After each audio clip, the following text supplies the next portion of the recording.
Something that you may have discovered if you're a regular listener to this broadcast is that you almost have to listen every day to follow the direction that I'm going sometimes. So just as a reminder, you can always go to the podcast. Type in Pastor Jack King, Tallahassee. You'll find it there. And you can go back and listen to the Monday, Tuesday, and Wednesday episodes of this particular broadcast. We're talking about a man by the name of Joab. We've titled the message, The Hand of Joab. Joab was David's captain of the host. As I said yesterday, he was also a very brutal man. And yes, he was also, I believe, a military genius.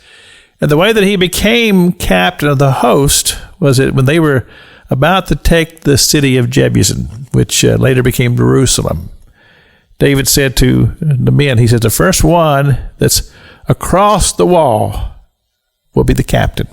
And Joab succeeded, and he became captain of the host. But I mentioned yesterday that he was also a brutal man. He murdered a man by the name of Abner because when Abner had kind of had a little run-in with Ishbosheth, his puppet king in the northern kingdom of Israel, he left and he went to David to make a league with him. And David made Abner temporarily captain of the host instead of Joab, and that's why, the fact that Abner had murdered his brother Asahel, that's why Job killed him. And the thing about Job is that you never want to be looking him in the eye. What you want to be looking for is, where's that left hand? Because just as sure as you're not watching what he's doing, he'll put a dart in your fifth rib. And usually what he would say, and then he said this to Abner, he says, how's your health, brother? That's what he said to Abner. He says, how's your health, brother? And then he put the dart in his fifth rib.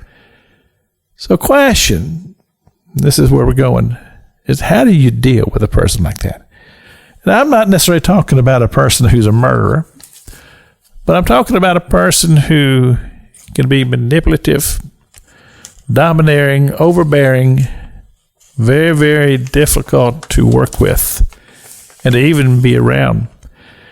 And to know this person can also be dangerous. But the first thing you have to do is you got to recognize. You got to know what it is you're dealing with.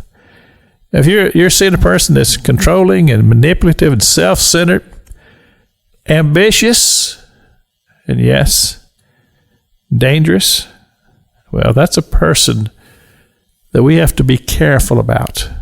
Because what'll happen if you're not very, very attentive to this, these people can get a hold of your life, and they can control you, and they can bring a lot of misery and pain into your life, even to the point to where you find out that you're not even living your own life. You're living your life according to their pattern, and it's making you miserable inside, and you lack the courage to stand against them. Well, I've been in some situations in my life to where there were people who were controlling, maybe not to the degree of what I've described as the hand of Joab, but yet they wanted to run my life, and I had to grow up a little bit. Or maybe let's just say I had to grow up a lot to deal with these type of personalities. Because if I had not, I believe they would have destroyed me. Pastor Jack King with the gospel on the radio broadcast.